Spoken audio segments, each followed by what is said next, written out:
This is MRN Out Loud on MRN.com, presented by Bloomin' Mondays at Outback Steakhouse. And also brought to you by Hercules Tires. Ride on our strength.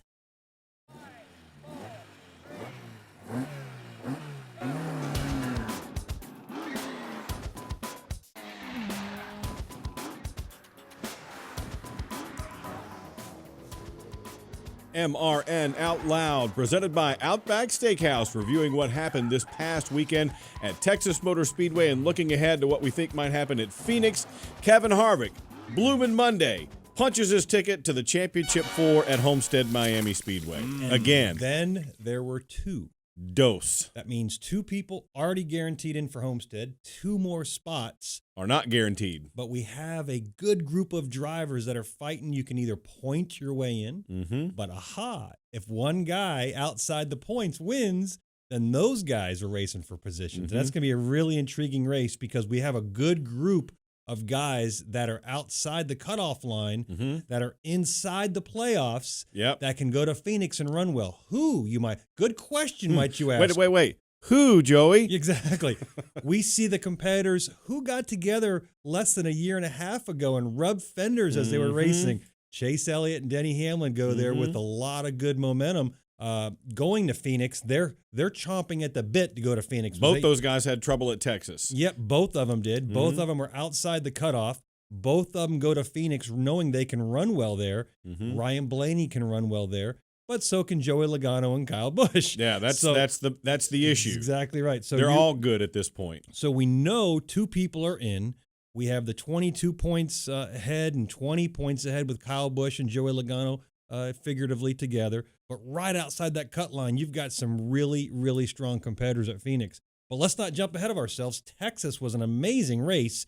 It really was. The track was very demanding. Especially early. 8 cautions in stage 1, 0 in stage 2. Yeah. How does that happen? Well, I think guys were getting settled in. You know, I believe the first stage, guys were you got to remember, we qualified these cars, and that's how we raced them.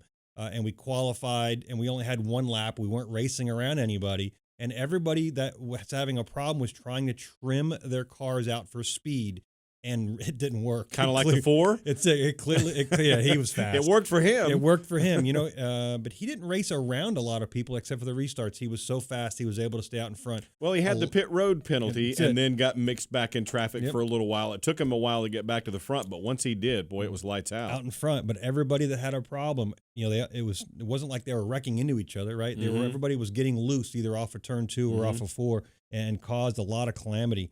And tore up a lot of good cars. And for the Chase Elliott's and the Denny Hamlins, Denny Hamlin went to Texas going, I got this. Yeah, and then he winds up sticking his car in the grass like a lawn dart and tearing off the splitter. 40-point swing for those guys. Yeah. Very unexpected. But and again, on Saturday, who would have guessed Christopher Bell was going to win? Yeah, shocking. Breaking, Christopher Bell is pretty fast. Tyler Reddick, again, watching him climb the corners right away, putting the rights in the spray, the PJ1, the VHT, whatever it might be that Texas put down, was fun to watch. Chase Briscoe, another good performance, didn't complete the race, so you still wait for that to happen. Phoenix will be a very, very fun weekend. It really will. And because Kevin Harvick got that top 10 finish with a victory, it means you get a free Bloomin' Onion at Outback Steakhouse. It's Bloomin' Monday. If you're with us on a Monday, make sure you go by and tell him Harvick did it again. Gimme my onion. Gimme. Let's listen to what Kevin had to say about his victory. I'm surprised, but I'm not. But, I think, the expectations are always there. I think for me, I still feel like, this was our best chance to win. I know Rodney, he's always the positive one. And I tell you guys, I've told you guys that before. There's at some point he's going to talk me into thinking that we can win every single race. So I'm surprised, but I'm not. Because of the character of the team, and I love the way that it's evolved and the battle that we've had to get there and really try to achieve something that wasn't really achievable when we first started the season this year, and we've ground it out all year. My note from Mr. Gossage there that he wrote me this year that was sitting in my bus this year. It said, "You've had the strangest year that I've seen you have in a long time, but here you are still battling for a championship." And that was him writing that note, watching the races and the season, and that's really how it feels for me as well. It's been a strange year, and here you are lingering around and wound up in victory lane with 2 races to go, and now you get to go race for a championship. So I don't know if I answered anything that you asked me.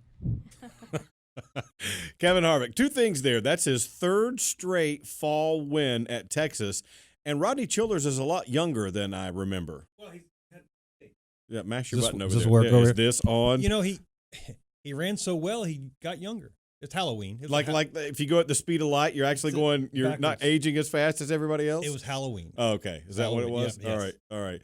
But they were dominant once they got out front, and you hear drivers all the time now, and it's something of a relatively new term that we've heard over the last several years.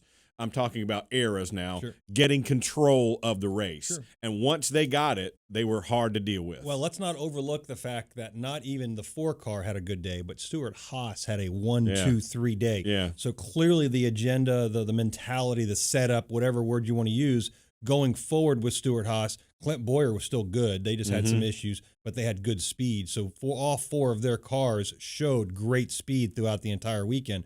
We see this a lot of times. They're very good at when they come up on something that's going to work, all 4 teams can use it. They did it at Talladega a while ago when those 4 guys were able to line up and carry the charge of the front. And now we saw it this weekend at Texas. And I think that's a bigger picture, which bodes bad for Homestead for the competitors, because if they can find something and all 4 completely teams different tracks, to be fair. Yeah. But it's still a very fast 1.5 miles, right? It's still high banked. You're going to be trimmed out a little bit more. The Homestead tends to carry the cars a little bit more, so mechanical handling isn't nearly as important as it was in Texas.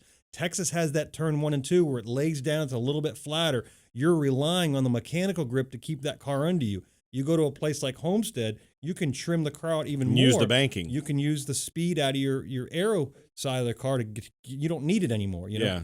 And so it'll be interesting to see how that works. But they found something definitely at Texas for all 4 of the Stuart Haas cars, and they were able to go home 1, 2, and 3. Yeah, they were very fast all weekend long, to be sure. Also, Christopher Bell, very fast, as Joey mentioned. We'll hear from him a little bit later in the show. Also, we'll have Denny Hamlin previewing Phoenix for us. We've got a lot to come here on MRN Motorsports Monday, which is now MRN Out Loud. And I don't know why I keep doing that. Anyway, we'll be right back.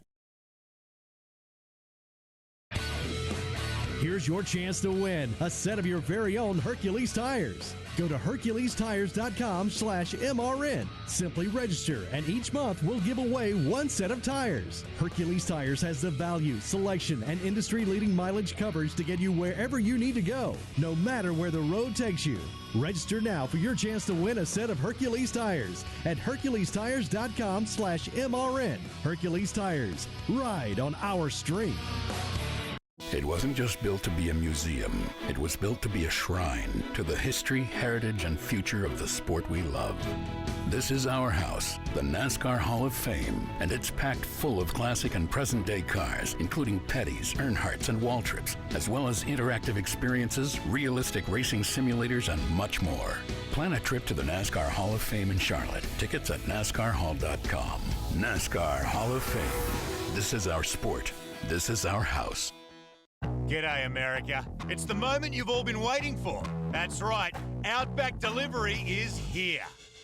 Now you can enjoy all your Outback favourites anywhere. Our signature centre-cut sirloin at home. It's here. Or game day party platters with Kookaburra wings that'll have both teams cheering. It's here. Or steak and lobster for a date night at home. It's here. Head over to Outback.com and place your orders because Outback Delivery is here. Outback Steakhouse. Aussie rules. Delivery availability varies. Delivery charge may apply. The Homestead car has been kind of sitting there getting touched a little bit, but obviously we still have priorities in line where now I'll let Jason answer this, but I believe probably Homestead becomes the number 1 focus. Yeah, absolutely. Getting through tonight, and again, I think somebody mentioned it as I was walking in, the mindset's going to be a lot different going into Phoenix, and we will do some prep for Phoenix this week, but we will do more prep for Homestead, and we'll just go to Phoenix and have some fun. And we've been pretty good there. That car's ready. It's prepared to go on the truck, and so it's going to be a good week. We'll get an extra week to prepare for Homestead, which feels good. 8th victory of the season for Christopher Bell. As we know, he's moving up to the Cup Series next year. He'll be over at the 95 car, replacing Matt DiBenedetto, who's moving on. It's the whole dominoes thing at this time of year. It's silly season, but C-Bell moving up to Cup next year, winning here, puts him into the championship 4 again at Homestead Miami Speedway. And as Jason Ratcliffe says, hey, Phoenix is great, but we know we're racing for a championship now. That car has got to be our focus. Yeah, we still have 3 drivers that we feel comfortable going to Homestead already. You know, with the Tyler Reddick, Cole Custer, and Christopher Bell, still looking for that fourth guy, that fourth person. How many times do you think we've said that this year? Somebody to stand up and go, ooh, pick me. Yeah. And we just don't see it. Justin Allgaier had a good day. Chase Briscoe had a good day. There's your numbers. You know, Chase Briscoe, Austin Cindric had good days. It's just, you're just waiting for somebody. Noah Gregson had a wreck. He tried to go 3 wide there, and that didn't work out. So you're just waiting for that 4th spot. And, you know, a week from today, we'll know who the 4th spot was, right? Yeah, we won't be saying that anymore. We'll know who that 4th guy is. Our prognostication skills won't have to be utilized anymore. So I'll tell you, though, Justin Allgaier is very, very good at ISM Raceway Phoenix. And that's what he's been your pick almost all year long. All year long. I've been waiting because I know how good. First of all, JRM has had really good race teams. They've done many championships, but I know the experience that, you know, we always talk about having to lose one in order to win one. And unfortunately, Justin's done a really good job of losing these championships at the last minute. But he's been in the Final Four several times. And I think we look back at the experience of being able to grind in that out, and you're going to see that experience. I just hope their cars are still good enough to compete against the Childresses with Reddick and the Cole Custers. Well, now, as we saw with Reddick's trouble, he's not necessarily safe. No. I mean, we could see the big 2 and some other combination there going into the Homestead Miami if something crazy happens at ISM Raceway. Well, we just had a 40-point swing with Denny Hamlin. There you go. And Reddick's only in the 30-point window. There's your evidence. So I think that's when they go there. They're going to try to calm him down a little bit. I thought his incident at Texas was very uncharacteristic of Tyler. I believe he actually made a mistake when the car in front of him got in the wall and he pulled off the wall, actually spun himself out, trying to avoid something that didn't happen. You know, I believe he was. Can you avoid something that didn't happen? Well, I think is it possible? He did. He was avoiding. No, but you know what I mean. It's got to happen for you to avoid it, right? But he avoided it and caused something else to happen, and it was kind of interesting. But he had speed all weekend long for those guys. So I think as we look forward, you know, Justin Allgaier can be that guy because again, he's right there in the 4th spot. If he wins, he's automatically going on, and then Tyler Reddick has a decent day, he'll be the other guy. So those are your 4. I would say going forward. I don't see anybody else coming outside. Chase Briscoe would be the wild card person there. He didn't make it this far in the playoffs, but I wanted to give a shout-out to John Hunter Nemechek, a solid top 5 for GMS in the Xfinity race, and then he fills in for Matt Tifft and gets a 21st place finish. He was the highest finishing front row motorsports car at Texas as well. That was his first Cup race, and how cool for him. He got to race against his dad. And this coming weekend, both Nemecheks are doing the triple. That's going to be fun to see as well. That'll be fun to watch. And what you had yesterday was he was on the lead lap for all first 2 stages and didn't get lapped till most of the way through the 3rd. So it was a very good day for those guys. I think John Hunter showed his capabilities. And he'll have more opportunities, I think, coming forward. I think that's the first time since 2005 a father and son have raced against each other when it was Bobby Hamilton and Bobby Hamilton Jr., and we'll see it in all 3 National Series races this weekend. That's something special, a little bit of a historical moment there for all those guys as we move forward into what we're going to see this weekend. And everything, all the championship fields will be finalized and decided this weekend. You know, it'll be interesting. It's a great weekend at ISM/Phoenix Raceway because we have all 3 series finishing. They all do playoff. This is their last race. All 3 series finally come together. They converge after being all over the place at first. So Phoenix is the penultimate. You like that word, don't you? Race of the year, but it's their final race for the playoffs to set Homestead. And so we have all 3 series at Phoenix, and then we go to Homestead for all 3 races as well. And again, father and son, how do you get any better story than that? It's that's really cool. I mean, for both of them, that's something they'll treasure for the rest of their lives. Yep. Absolutely.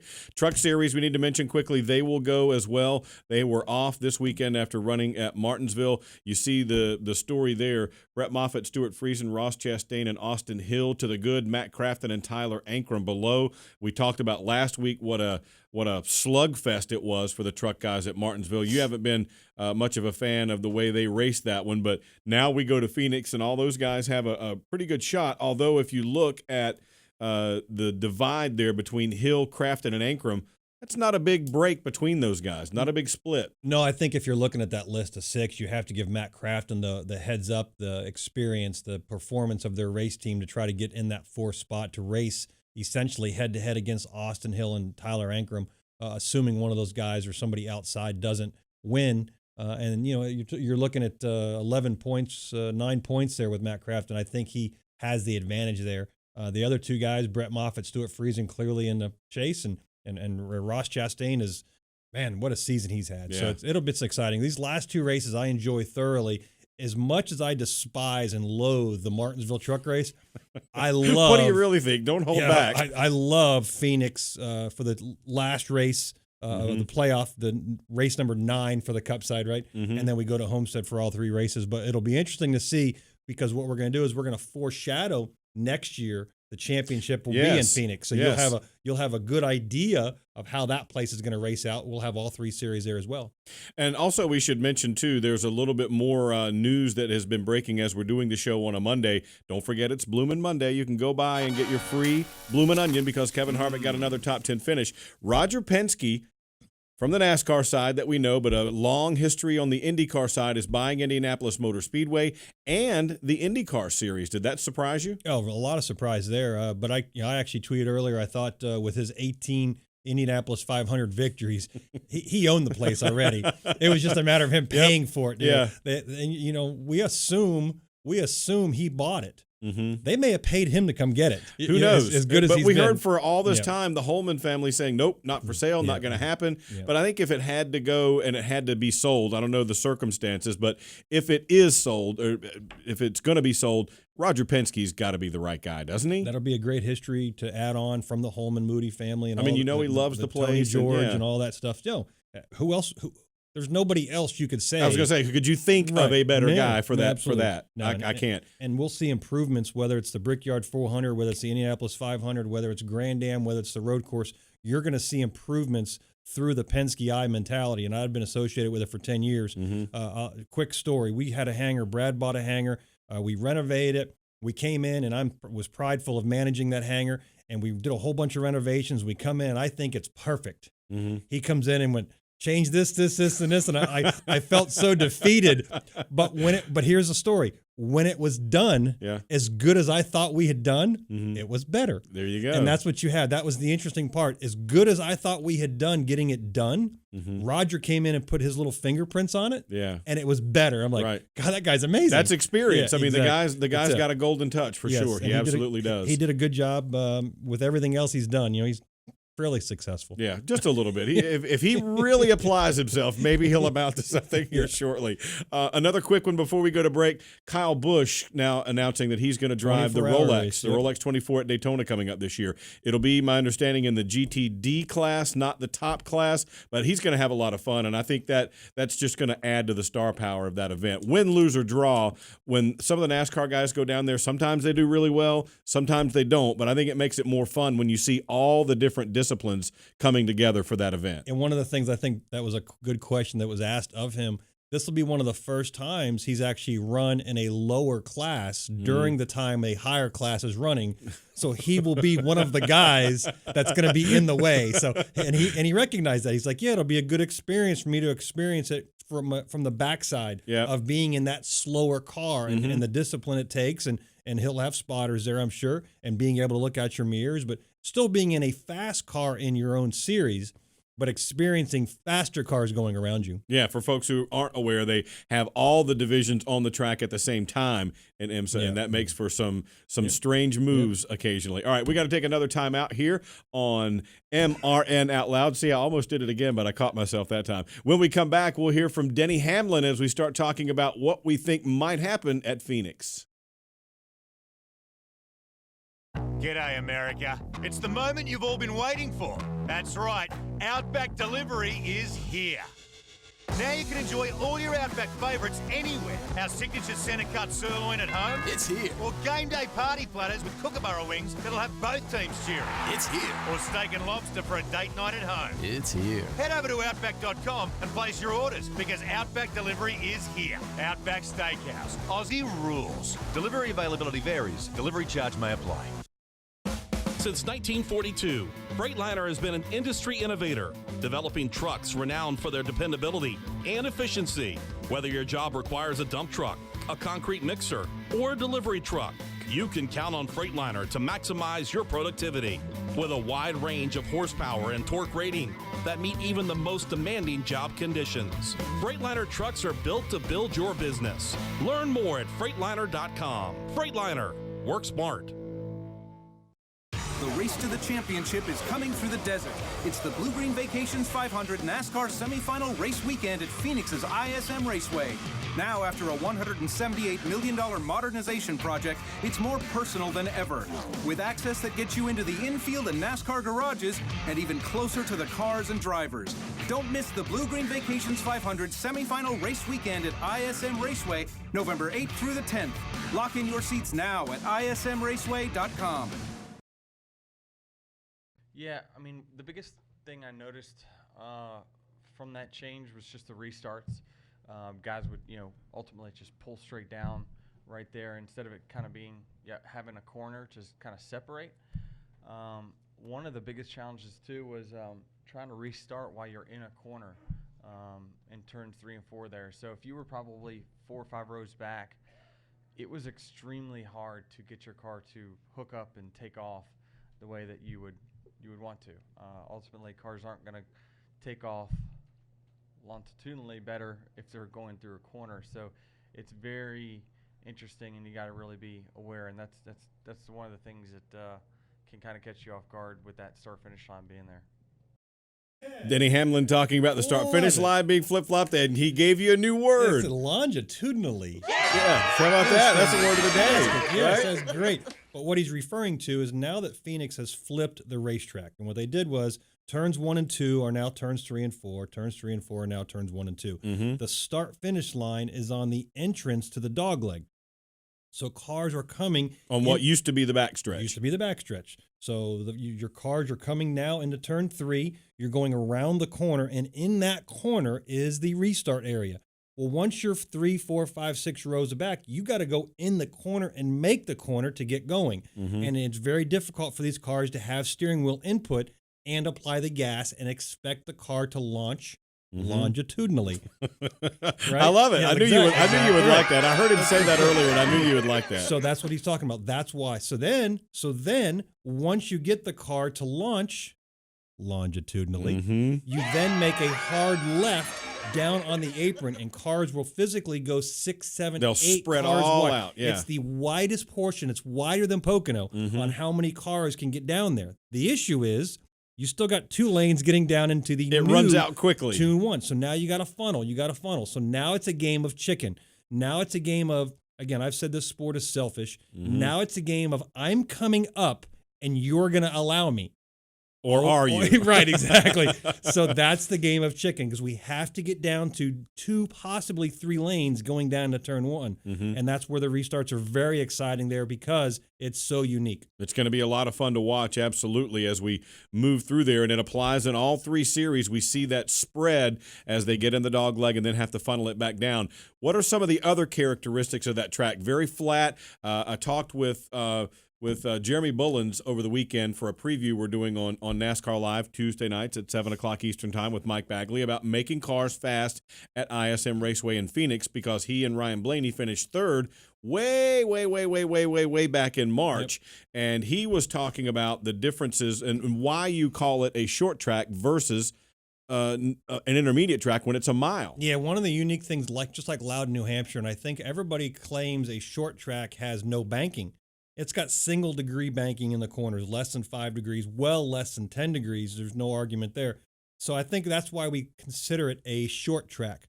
But it races. It has to do with the way they set up and build the cars for it, right? And the fact that it has big honking brakes and big brake ducts on it because you're going so fast down both straightaways, albeit a dog leg down the front stretch and a very long straightaway down the back, that you get going pretty fast because you're on the gas with so much that you can get good runs off. The thing I like about the exit of 4, the old exit of 4, the new turn 2, is that you have so many different variables. Guys can run across the apron on exit, but you're on the gas so long that you sail down the backstretch, you get into turns 3 with a lot of speed, causing you to use a lot of brake. Again, very little banking holding the car. You have to get it to stop. Well, now because we have such a long sweeping corner, and by the way, we're using some spray. Yes, I heard that this weekend they're going to do that. We haven't heard exactly where they're going to put it yet. No, but most likely we're going to try to widen the track, which is what we intend to do at most of the spray tracks, like we did at Texas, like we have at Martin, Loudon, I believe we used. But it's never the bottom lane. We always try because to that's where everybody wants to run anyway. Right, you're trying to give them another faster groove. And again, you can get on the gas like we stand. A unique spotter stand there at Phoenix. We actually stand in the center of the corner. Every other track, we're at the start-finish line. We're there at Phoenix. We're in the center of turns 3 and 4 now, right? The restart line's right in front of us. You can hear how early a car will actually get in the corner, still making the corner, and they're on the gas already. And that's how Kevin Harvick was one of the masters at getting on the gas. He's very good there. He would make, by getting on the gas so soon at the correct opportunity, you make that straightaway so much longer, and that's where you're gaining your advantage.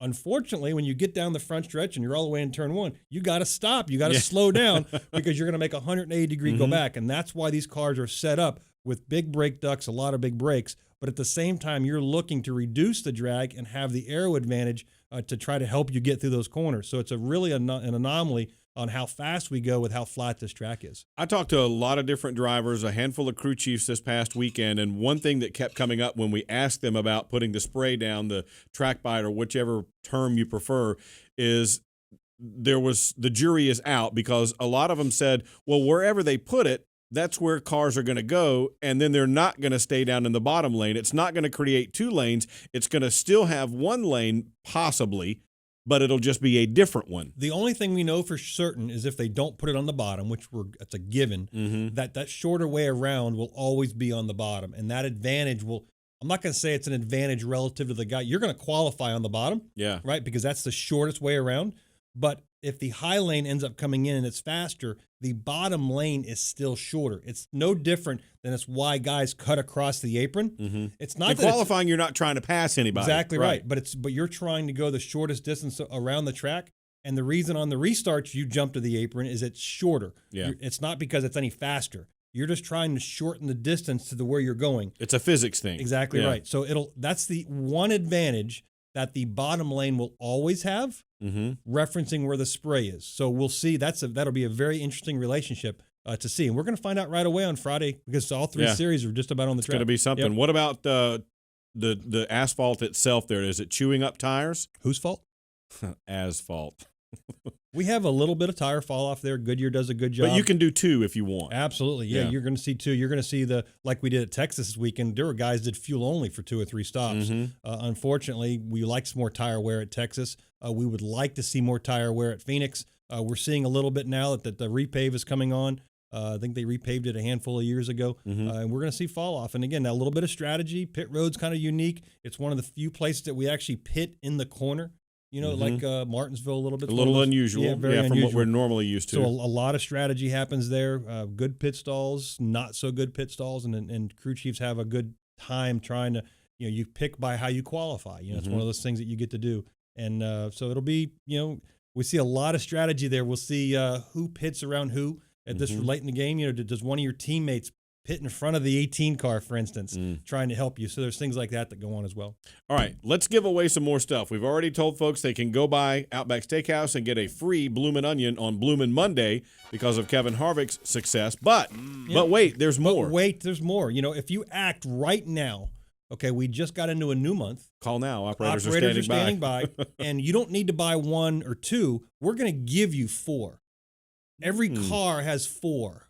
4 tires. Black tires. You just give them. All you got to do is get on your tablet, your little internet access, whether it's your smartphone, tablet, or home computer. Log on to HerculesTire.com/MRN. Why MRN? That's our radio station. There you go. Hercules Tire is the name of the company, so that's the combination. HerculesTire.com/MRN. Every month, 4 tires. Yours for free if your name is drawn, and that's simple. There you go. You can't be any more simple than that. We're giving away onions and tires here once again on MRN Out Loud. When we come back, we'll run through the schedule and wrap it up. Stick with us. Feel that rumble? Those are drivers fighting to make the playoffs. That quaking tells you one thing. As long as this beast roars, Kyle Busch could still secure his spot, because a nanosecond is all it takes to rewrite history. So whether that rumble keeps hope alive or shakes you to the bones, you're family now. The Toyota Racing family is making another run for the playoffs. Buckle up and follow us at toyotaracing.com. Toyota, let's go places. NASCAR is a registered trademark for the National Association for Stock Car Auto Racing, Inc. It wasn't just built to be a museum. It was built to be a shrine to the history, heritage, and future of the sport we love. Visit the NASCAR Hall of Fame and see how Petty, Earnhardt, and hundreds of other NASCAR legends became heroes. Watch their most electrifying moments, experience realistic racing simulators, and much more. Plan a trip to the NASCAR Hall of Fame in Charlotte. Tickets at NASCARHall.com. NASCAR Hall of Fame. This is our sport. This is our house. G'day, America. It's the moment you've all been waiting for. That's right, Outback Delivery is here.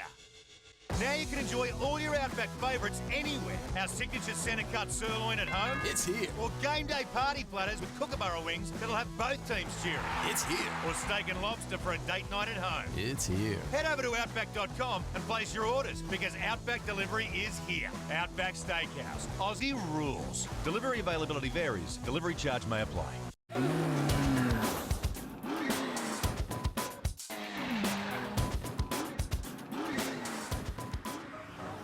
MRN Out Loud, presented by Outback Steakhouse. Full weekend coming up at ISM Raceway and here on the Motor Racing Network. Tuesday night, 7 o'clock Eastern Time, NASCAR Live with Mike Bagley, your host. Then we head out to the desert, and it's a full slate. On Friday at 8 Eastern Time, the Lucas Oil 150 semifinal race in the Gander Outdoors Truck Series. Also, Saturday, pole qualifying for the Cup Series comes your way 2 o'clock Eastern Time on Saturday. Saturday night, a little bit later, Saturday afternoon, actually, it's the Desert Diamond West Valley Casino 200 in the Xfinity Series, 3 o'clock Eastern Time there. Then on Sunday, the main event, the semifinal race to set the championship for penultimate race in the Cup Series. It's the Blue Green Vacations 500, 1:30 Eastern Time there. Kim Kuhn and I will have the pre-race show for you as we get set, and it's going to be a slam-bang, action-packed weekend out in the desert. When else do you get to use that word? Not much. Penultimate. Once a year, pretty much. Yeah. But it's going to be weird to not have the penultimate associated with ISM next year. It'll be weird going to Homestead in March. Yes. Well, hopefully it'll be a little warmer than we have in some places at March. It's always warm in Homestead. That's my point. Some places are a little bit chilly when we go in March and go the first time, but Homestead, Miami should be really nice that time of year, and it should be a nice winter break for everyone. These next 2 weekends, even though I'm not in a championship hunt for either of the 3 series, which is kind of unusual, I've been very fortunate to be with some race teams. The next 2 weekends provide amazing races opportunity. I love going to ISM/Phoenix Raceway. Mm-hmm. It'll always be Phoenix Raceway. Nobody knows. It's hard to change the habits. Well, it just ISM doesn't let you know where it is. I get it. I know they own it and all that stuff. But it'll Phoenix, and then to go to Miami Homestead again. If you built a racetrack, it doesn't get any better than Homestead from a perfection. So those next 2 races are very, very cool. A lot of folks are saying if Kyle Larson can make that championship 4, he's going to be awfully tough. Chase Briscoe has said he's got a lot of confidence if he can make it because he tested there. Yep, and he's already had a fast car. They're going to be tough. That's why Homestead or Phoenix Raceway, ISM Raceway is so important. Yeah, a lot of fun to watch there. It's going to be a big triple header weekend to decide the championship 4 in all 3 National Touring Series for NASCAR. We'll be there as well for the Motor Racing Network. Check MRN.com for news, schedules, stats, all that all week long. I'm Woody Kane. That's Joey Meyer. We'll see you right back here next week for another edition of MRN Out Loud.